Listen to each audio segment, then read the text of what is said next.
Welcome back, everybody. My name's Stuart Kime. I'm the Director of Education at Evidencebased Education, an organisation based over in Sunderland. And in this session, we're going to hear from a few people who are representative, really, of practitioners in the field, people in schools who are currently using the results of meta-analyses, interacting with them, talking to other teachers and school leaders about the potential value in those things. And hopefully, as we do this, what we'll start to unpick is some of the kind of knotty problems of application, of understanding the findings that are produced, and then the kind of dealing with some of those avoidable and unavoidable problems that Dylan has highlighted in the decision-making processes in classrooms and in schools. So, to get us going in the format that Rob has started off this morning with his panel session, it would be great just for you to introduce yourselves, and then we'll get going. Hello, it's lovely to be here. My name is Megan Dixon. I'm the Director of English for a multi-academy trust based in Cheshire, and also the Director of an EEF research school, currently on secondment with the EEF.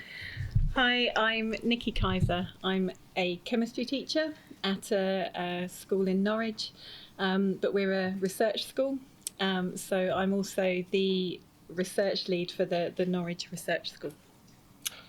My name is Phil Stock. I'm Deputy Head Teacher of a large secondary school in South London, with a very keen interest in how we mobilise evidence to make the profession more evidence-informed.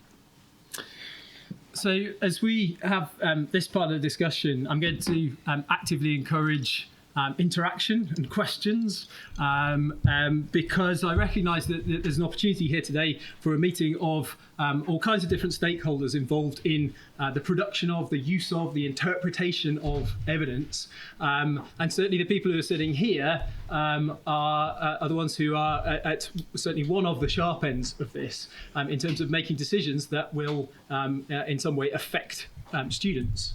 So the first question that I'd like to put to you and to hear a little bit about from your own contexts is, in light of this debate that we've heard some of today, to what extent is any of this debate on the use of meta-analysis to inform decisions in schools actually even a feature of professional discussions? Is anybody actually talking about the stuff that has been talked about today in schools? And No, in general. And I think, to be honest, so yes, of course, some people are. There are some people that are already research engaged, who are already interested and have read enough and are interested enough to understand that there's a debate about the things that they're reading about. But no, I don't think it's filtered down to most people. And I think we're actually in a very privileged position to be able to discuss this, because people are now using meta-analyses. They are now talking about research in schools in a way that they weren't a year ago, 2 years ago, 5 or 10 years ago. So I think it's fabulous that the research has begun to filter out more. The debate about how valid it is, the approach, I think less so. I don't know if you agree. Yeah, I mean, I think to a certain extent I disagree with that, having been a teacher and a practitioner working in schools for around 20 years, and I've been research informed and engaged all of my career. But I do know that was a professional choice that I made, because very quite quickly as a practitioner I realised that if I engaged with research, then I would have a democratic way to improve my own practice. I wasn't reliant on anybody else in those classrooms and in those situations. And that's unpicked and underpinned all the decisions I've made. But I haven't always relied on meta-analysis. Very often I've relied much more on individual studies or things that took my fancy, and I recognise, I'm quite ashamed of it now, the bias that was in that. But at least it was a process that I was involved in, critically evaluating my own practice in the light of what was happening. But I think that has always been there. I think there's been an undercurrent. I don't think lots of people engaged in it as systematically. Yeah, I agree. I think the research has always been there. When we're talking specifically about meta-analyses, I think that's something that's become a lot more widely. Certainly when we first became a research school a couple of years ago, and if we had 10, 20, 30 teachers in a room and we asked, for example, how many people had seen the EES toolkit, you know, maybe 2 or 3, a handful would put their hands up, whereas now it would be the majority of the room. So my experience is, in terms of meta-analysis, in terms of these toolkits, that's the difference, I think. But you're right, the research is always... So it's the way people have engaged with the research. It has changed over time. I just wondered, sorry, can I just... How many practising classroom teachers are there in the room at the moment? Oh, good. That's more than I think that's more than I thought it'd be. Yeah. I would say it's hard to get out of your own experience, isn't it? Yeah. Your own biases. I personally, I don't think many people are talking about it at all in schools. I think the fact that we are talking about talking about and using meta-analysis is a huge step forward. You know, 6 or 7 years ago, that just wouldn't have been the case. And maybe we are at a stage now where we need to be critiquing some of the flaws we've heard about today and exploring some of the ways that we can make the information that we get more useful, more accurate, and that nuance and contextualization discussed. But I don't think that's currently the case. I mean, you mentioned, Stuart, that we're representative. I don't know if we are necessarily. I mean, you two, but you're both parts of research schools that are kind of that's part of your remit. And you know, I'm very much research engaged and informed, and had that as a huge part of my career over the last few years. So I think that the very fact we're here and the work that we do probably is not representative of the wider. Yeah, and I think the danger actually, because I think you're right that you know we can exist in a bubble. We know that's a danger, that there's a bubble of people that are and I think the danger we have at the moment is that as we start to very rightly discuss the shortcomings and the difficulties with meta-analysis and so on, that the message that gets out to most people that just kind of, you know, understandably kind of hear the headlines, or they'll just go, well, you see, it's all rubbish anyway, you know, that they've just said it's meaningless or it doesn't help us. And so I think that's another message that we have to be very careful to handle, you know, that these things do need to be discussed, and they you know, I can see that there's a lot that people need to think about, but I think how we communicate that to others is maybe... It's really... I think if I think about that and the work that I do with other teachers across the research school or across, there's a real danger that we alienate and exclude people from the conversation. Okay. So, Phil, thanks for pointing out that I should have prepared my introduction a little bit better than I did. These people are not representative of anybody other than themselves. Let's clarify that. So a kind of follow-up question from that then, you know, you've sat, and actually this is a question really for those other practicing classroom teachers and those people who are not deeply embedded in you know, the kind of technicalities of meta-analyses on a day-to-day basis. I think it was just after Gene Glass gave his presidential address at the American Research Association annual meeting in, I think it was the year I was born, actually. And he was talking about this technique of meta-analysis, and it came in for some pretty severe criticism, particularly from a psychologist, I think he was a psychologist, Hans Eysenck, who referred to it as an exercise in mega silliness. So knowing some of the things that we've talked about today and had these limitations highlighted and all of the caveats placed upon meta-analysis, for those of you who are in schools and trying to make the best decisions about what to do next, does it seem like an exercise in mega silliness, or does this seem like something worthy of, you know, putting our shoulders to the wheel of working with researchers and others to try to find a way through this? And by this, I'm looking for an answer to the question, the question that comes in the next panel discussion. You know, do we continue with this? What do we do?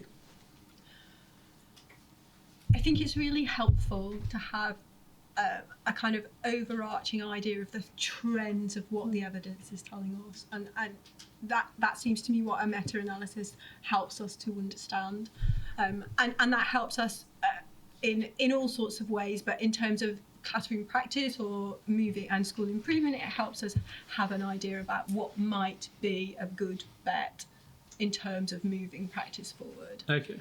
So from my perspective, yes, it's a kind of next step forward that helps us be a little bit more systematic. So worth sticking in with. Yeah, absolutely. I would agree with that. I mean, one of the themes that's come up this morning is of all the critiques of meta-analysis and so on, it's one of the better things that we've got. It's better than some of the other alternatives. And one of the things that's really struck me over my career, but particularly in the last 7 or 8 years, definitely, is how much the teaching profession, individual teachers, school leaders, are looking for answers. Don't necessarily have the trust in their own ability to make decisions. They're looking for something else to guide them. So in the past, that's been Ofsted, DFE, things that maybe are the wrong thing. And I think whilst things like meta-analysis are flawed, I think it's moving more towards the right thing. And then I think when you've got people interested in looking at the bigger picture and the bigger themes, then I think you've got some traction to start to unpick that and understand, well, maybe it's not quite as simplistic as this. Maybe there are things to be aware of. Maybe there are limitations. But I think that orientation towards a more evidence-informed set of decision-making, I think, is an important one. Yeah, I agree, because I think, I sometimes think, well, what's the alternative? I mean, there are some really good alternatives that help you as a teacher. And I agree with the point that, it's never going to determine or control exactly what you do when you are in front of the class. Those decisions you make with the class at that time will be dependent on all sorts of things. But it gives you a background and an idea of what you might, the tweaks that you might make, the things that you might emphasise. Quite often when I talk to teachers about using research, I'm really careful to say, you don't want to just start all over again from scratch. It's thinking about what were you doing already that you can tweak, or, and the other thing, the alternatives are, that we have professional judgment, really valuable. We have colleagues around us, really valuable. We have people doing research in lots of different places and coming out with lots of different studies. As a teacher, or as anyone really, how do you get on top of that huge range out there? Meta-analysis is one way of kind of taking all of that and saying, well, let's take the best and see what the overall message is. So do you think it also, what I find is that if you have an object, a meta-analysis, something to discuss with a group of teachers, all of a sudden your opinion and my opinion don't really matter, because it's our understanding of what that is, and so therefore it kind of democratises the conversation. I guess so, yeah. From the point of view of a senior leader, I'm not saying, I'm not telling you what to do. This is not my opinion. This is not my judgment on you. Actually, let's unpick this and say, what does this help us understand better about moving that practice forward? So it's almost like an object in between that allows a really open professional conversation. Yeah, I agree with that. Does that? Yeah, I'd agree with that. So this is a bit of a theme that's come through some of the things we've heard today about the kind of the semantics of evidence-based and evidence-informed and such like, and as people readily point out to me, with an organisation called Evidence-Based Education, that there's all kinds of things problematic about that. But if we take this as being evidence-informed, as having those artifacts that sit in the middle of professional conversations and assist, and to probably horrendously misquote Nancy, it's taken as a drop in the bucket of the kinds of evidence that we should be looking at. These bits are being put together. What I'm really keen to hear from you is really, exactly how do these artifacts actually manifest themselves in decision-making processes? I mean, we've heard about things like the toolkit, and we've heard about the What Works clearinghouses and things like that. But what's the kind of real lived experience for you in discussions with colleagues, senior leaders, middle leaders, whomsoever? What does it look like when this stuff is brought into the discussion? I think the EF toolkit's a good example of how you might do that across, for example, a leadership team. So we've looked in the past at, as I'm sure lots of schools have done, metacognition, and looked, being drawn to the kind of bigger picture of what the impact is, as flawed as that may be for the different reasons discussed earlier. But that is really, in our context, just the starting point. And depending on what lies behind that, we might look at some specifics to try and understand what actual interventions of others lie behind those studies. What are the things that we're trying to address with the data we've got from our school? What are the issues with student achievement that we're trying to address? And where does that then link with what this research is telling us? But that will always be compromised by the time that we have for those discussions. We don't have enough time. We're talking about, half an hour sometimes on a Tuesday after school. That's the reality. We're talking about, well, that would be lovely, but we haven't got those resources. We haven't got that expertise to be able to do it. So it starts you off in this big kind of picture. You then have to kind of narrow down to things that within that match and to your aims and your objectives. And then you have to be further compromised by what you can actually do within that. And then I think we're getting much better at how, just as my school as an example, how we would then use that and then evaluate whether that's been effective. So you've gone a long way from the big picture, the aggregation of multiple studies, to something in a small amount of classrooms where we're trying to understand whether that's had any impact or not. Yeah. So I think it's a starting point, but there's much that goes on after that. I suppose the way we use it, the way we would use a meta-analysis, actually the starting point is with the children. It starts with some sort of identifiable challenge, and that could be across a number of schools. It could be in one school, it could be in one class, and then that leads to a discussion which then says, okay, what does the evidence say might help us? And in that context, the next step is to identify and explore a meta-analysis, and that might be the toolkit, it might be something else in another context, but that gives us a starting point around what the general trend of evidence suggests might be a reasonable approach to unpick and move forward. And then, like you say, the next step is to kind of unpick what that might tell us, to dig a bit deeper, and at that point we might look at some individual studies or some individual aspects, and then try and really drill down into what that might look like or sound like and feel like in the classroom if we see it happening, and if it's working well, what we would expect to see, and if it isn't working well, what we might expect to see, so we can make those judgments as we're going on. And I think that's become more systematised as a process, but across our the schools, and part of that becomes a familiarity with a process, but a familiarity with that kind of aspect of using evidence to inform, and a familiarity with the breadth and depth of evidence that's out there for us to draw on. So yeah, it always has to start with the children, I'm afraid. Sorry to interrupt, but I think that's the first mention that we've had of children today. Maybe I'm wrong. Maybe I just wasn't listening earlier. So apologies to anybody else. And I sit in a primary school. I'm primary, so I don't talk about. Oh yes, I just talk about children. Well, Rob's utterance of childcare earlier, which I'm sure didn't go unnoticed by all of these microphones.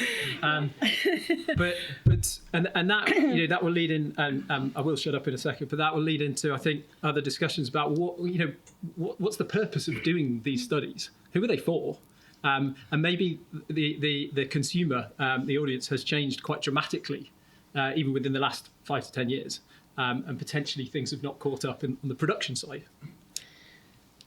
I mean, it's because I'm sat between two school leaders and very experienced school leaders, and I speak mainly as a classroom teacher and as someone, and I would say the main influence I have seen from that level is beginning to see people question things. I mean, people criticise Hattie now for all sorts of reasons, but I think that was the first time that school leaders began to think, really, if we do this, it doesn't necessarily, I mean, when it's done badly, it's we will do this, you will all do this because Hattie says so. As with everything, things can be used badly. But for me, one of the reasons I'm mega excited to be here, with Rob Coe, was because as a classroom practitioner, when he started to kind of deliver those messages about, you can't actually just tell by walking into a classroom because kids are doing this that anything useful is necessarily happening. And it's really difficult to explain to teachers now that have only been teaching a few years how actually, I use the word revolutionary. It felt revolutionary at the time that there was a different way to think about things. And that's where, and also the other thing that's had a huge, sometimes it's the lack of meta-analysis. So when the marked improvement report came out for it, and they said, well, actually, we couldn't do one because there wasn't enough there. That's actually a really powerful message to take as a teacher and say, when we're weighing up what I'm spending my time doing, is there enough here to say that this is worth doing? So I think that there is something in getting people to really question what they're doing on here. And can I add that marked improvement study was so important because actually what it did is give lots and lots of teachers license to say, do you know what? I'm not doing this anymore. Yeah.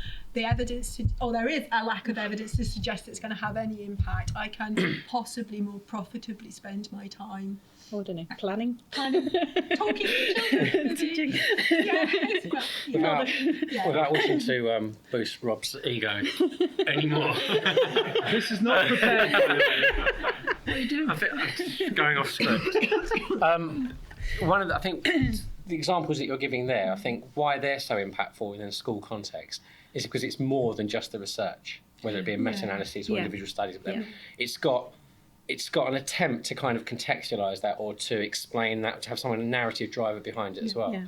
And so I'm more often influenced by the kind of research studies and findings where you have that sometimes quantitative measure, but also the narrative element behind that, where there's some attempt to kind of explain or to actually say, well, this, you should attach greater weight to this, or these are some threads that are going to kind of grid. And I think that's where, you only need to look at the sort of what we were discussing earlier, that the bits of research, however you want to present it, that have had most traction in schools probably aren't meta-analysis, I would have thought. Things like what makes great teaching, the Rose and Shine, Dunlofsky, those things probably have had more direct impact on children's lived experience than I think perhaps some of the more distilled, refined work. Yeah, because they give a real clear picture, don't they? What it looks like, what it sounds like, what it might feel like. Right.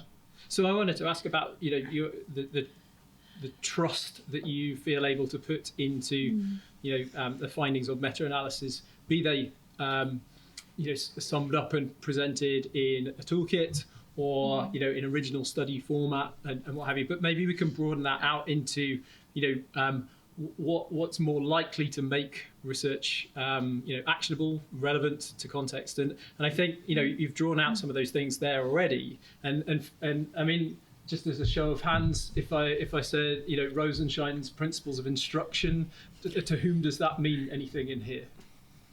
Okay, and then keep your hand up if you're a classroom teacher. Okay, so what is it about those things, and maybe about things like the toolkit, that create a sense of trust in those findings and help you to get to a point of doing something based upon them? Do you think there's something about a clarity of language? Yeah, definitely, and a simplification in some areas. I think, and I've tried to make that point earlier, that sometimes you do need to simplify things to get them immediately understood and engaged, and then at that particular point you can open up the complexity.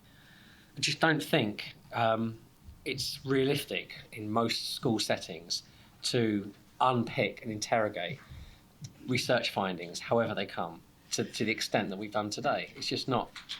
So is it about the essence of what it's trying to say? And it's presented in such a way that means something. Yeah.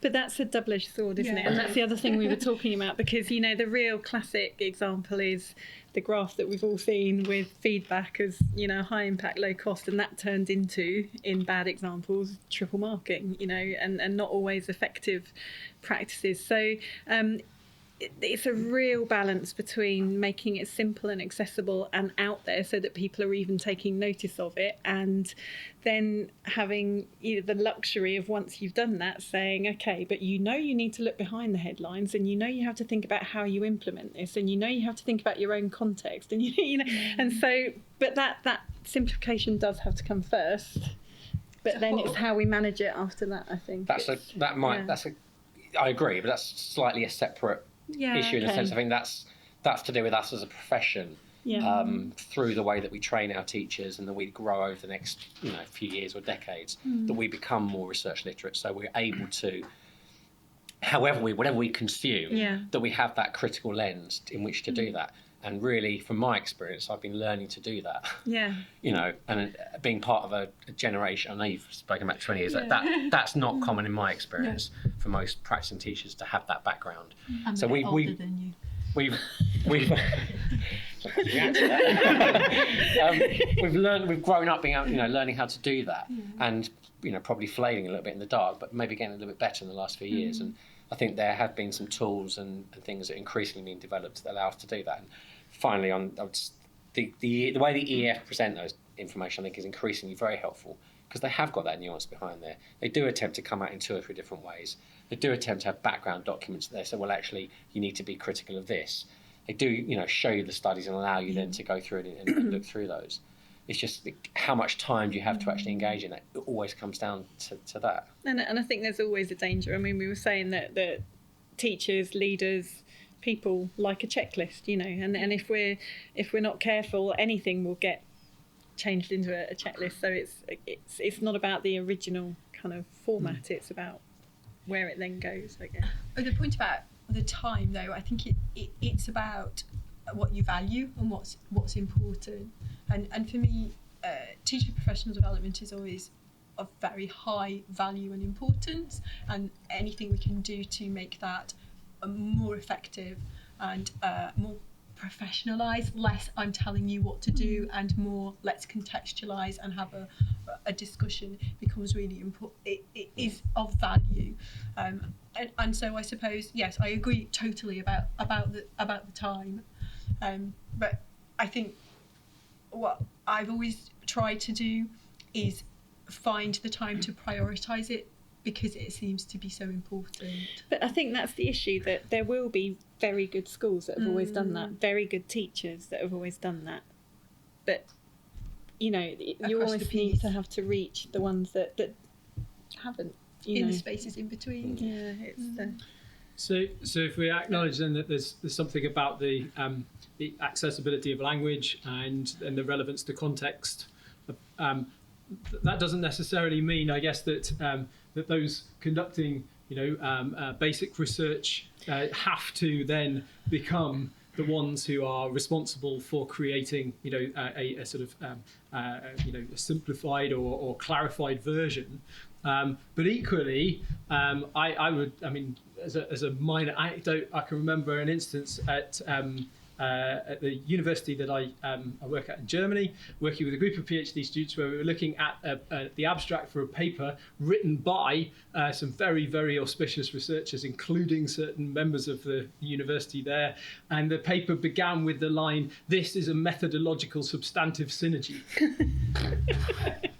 And I asked the authors what this meant. And an hour-long discussion ensued. And, I don't think I really know what it is even now. So if that's the case, and we're expecting there to be some kind of movement from basic research into applied research into decision making, and as Larry Hedges was talking about, some kind of element of translational kind of activity that's going on, at least some kind of collaboration, cooperation between these various people, and recognizing that you're doing things now that probably weren't being done certainly on the scale that's going on now, 10, 15 years ago. So from you described a little bit about what you do with the results of meta-analyses and how they figure into decision-making processes. But do you perceive then that that has had an effect on either teacher outcomes, student outcomes, and even go beyond perception? Do you have any evidence to indicate that doing this stuff has made things better? Yes. Could you tell us? Okay, that's enough. Thank you very much. There we go. And we'll do it. Yes. I have cold, hard, quantifiable evidence in terms of outcomes for the schools across the trust that join us. Well, you're in the right room for that. I can talk about an example.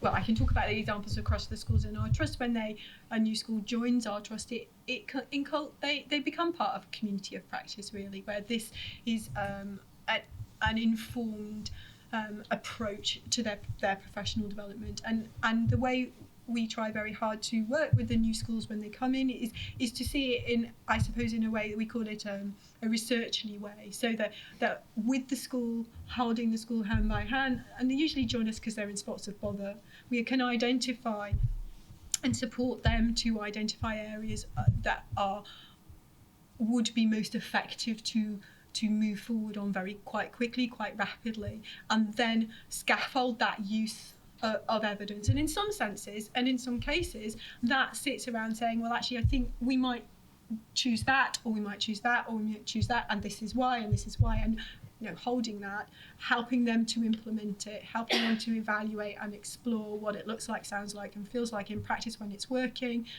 notice and tweak it when it isn't working, and watch the children and the teachers, and I say blossom because they do blossom, take control of their practice and their classrooms, and the standards to rise. And can I show off? Is that all right? No. Okay, I won't. Go for it. The schools in my trust, the standards in reading and writing go up year by year by year, and you can see the trajectory from when they join the trust to when they go. The first school that joined us in special measures got outstanding in Ofsted in 2.5 years. It's an approach working with, alongside, to support rather than doing to. And to clarify, you're not ascribing that improvement directly to the use of meta-analysis, but saying totally. But complete correlation. But that is. I've got no causation involved. But that's a component. It's a component of an ethos towards that. Okay. Yeah. Yeah, I mean, I'm scared to give you any results because,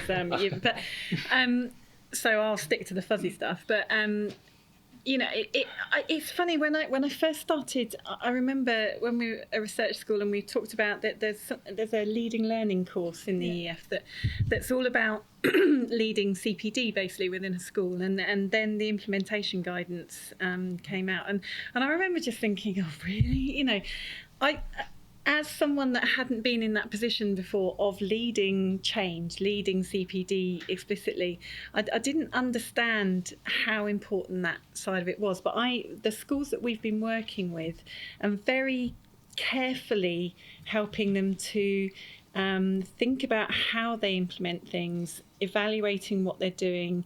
We have seen nothing that I can give you in data terms yet. There's a brilliant school near us called Longstratton High School, and they have really taken this on board. It really kind of filters through everything that they do, and I think the results are going up for all sorts of reasons. It will be part of the changes that they're making, but I've just seen that the way that careful kind of management of how you do things means that the whole school gets on board and it filters through, rather than just like, you will do metacognition, you will do retrieval practice, or whatever it is. It's that way that you implement things, I think. Yeah.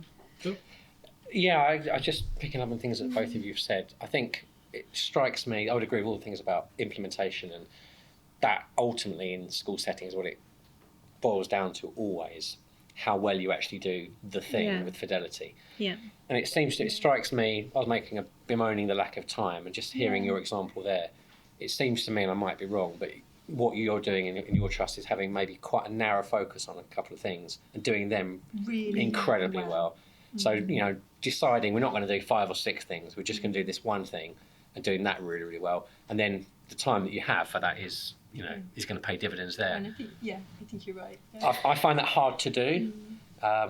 Chat to Rob last night about the amount of things we're looking to do, and you just got to stop sometimes. But I think it is about the implementation, about you get the time to be quite narrow on that. And that's where the meta-analysis helps, doesn't it? Because it helps identify Absolutely.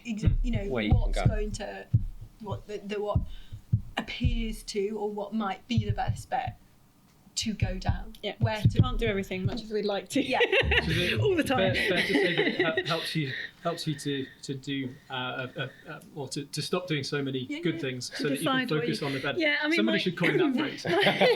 my other fuzzy measure would be that I no longer go on car journeys with a bag of marking. Now my teaching load is actually the same as it has been, because I was a part-time teacher, Doing a full-time and I was still workload, yeah. taking bags of marking with me in a car.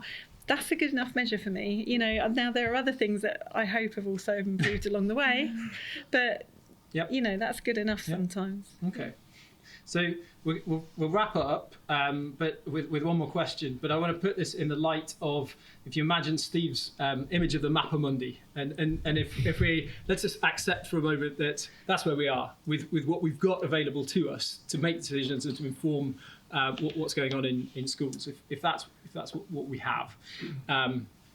Better than nothing, but inadequate, you know, for where we would like to be.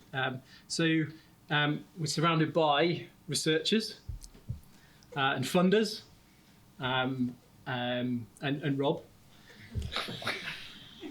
So if you could give one piece of advice to those researchers who are working on a meta-analysis of a topic that's, you know, relevant to schools right now, you know, what would you say? But broadly, from your points of view, as people who are not only yourselves using this stuff to inform what you do, but encouraging others to, you know, engage with all the caveats and limitations in there, what message would you send back to those people who are responsible for producing this stuff? Don't make up the findings, I think. No Was one of the messages from this morning. Right. There you go, no lying. I don't feel I'm in a position to really give specific guidance on how to conduct better quality research. I think that would be punching above my weight. I vaguely understand the idea of funnel plots, and that strikes as a good idea. And then someone comes along and says that's actually bad. So I can cross that through. So It's academia. be better at the research would be the general message. But I think the more information that you can give behind that, I think is helpful. So, you know, some attempt to give you the ability, if you have got the time and the expertise, to check some of that, to explore some of that, to understand why certain things were included, other things were omitted. I think probably for me the bigger onus is on the research brokers, the clearinghouses, where I think maybe they're really more influential in how to work with researchers and to take that message and then to give it in such a way that school leaders can understand, and school teachers can understand and interpret it, plus to help actually do something with it. So I think it's partly about improving the way we do the research. I can't help you with that, but maybe it's about improving the middle section as well. Yep. Yeah, I agree, but I think also I think it's about finding opportunities to engage schools and practitioners in the conversation at the very beginning and all the way through the process, not necessarily at the final end point too, or when it's got to the research brokers. I think I think there can be unwittingly and unfortunately kind of barriers perceived, research here, skills there, and anything we can do to break down those barriers to mediate and facilitate conversations between them is fascinating and incredibly helpful. I think from all sorts of different perspectives. And answering the questions that we want answered. I was going to say, that as well. But I was going to say my experience is that people want to know what it is you're saying, why should we do it, why does it say that, but also how. Now that doesn't have to be prescriptive, but examples. From my experience working with the EF science guidance, I, for something completely different, produced a poster that just went ridiculous. It just went, loads of people picked up on it because my final column was this is how people have used it, and just little photos of examples. And I know there's always a balance between telling people this is how, it has to be contextualised, but that what, why and how, I think they're my three things that I look for. We'll leave it there. We've run out of time. I think this debate or this conversation could go on and on and on. But thank you very, very much, Megan, Nikki, and Phil. We'll move on. Thank you.